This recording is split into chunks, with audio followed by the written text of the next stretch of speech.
2 سال پیش دیگه زنگش دادیم دیگه نمیبردارد و به خیالم سیم کارت ها رو میشکند نمیدونم. سال 2014 مادری مدینه 14 ساله با پدراندرش به بهانه زندگی خوب به روسیه رفت و غیب زد. آخرین تماس روز مولودش بود. نمیزد و من میگو که ما درسته میاییم خوب زندگی میکنیم.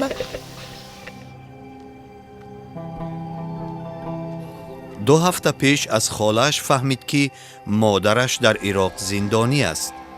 همین قدر معلومات دارم که 2 دخترچه داره و در عراق است و 20 سال سودش کردن.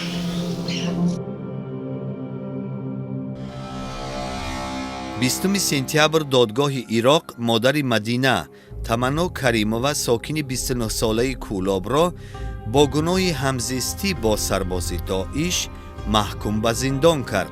از لحظه ای که این خبر به گوش مدینه رسید چشمانش خشک نشدند. خداوند بچه‌ام را با من برگردونه، با زندگی خوش و خرسندانه در پیشش گذرانه.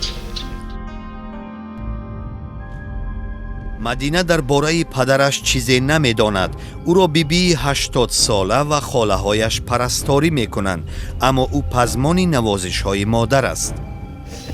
میگویم که مادر خاله هایت به جای مادر میگفتم جای مادر رو هیچ کس نمیگیره، نه پایینو.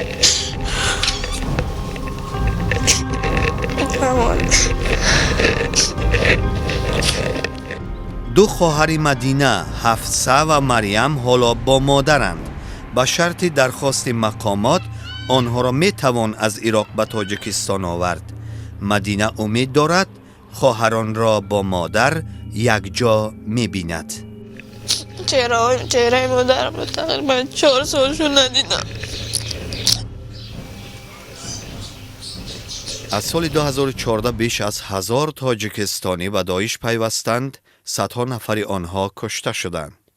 10 زن تاجیک با جرم همدستی با تروریستان در بررسی دادگاه‌های عراق قرار دارند.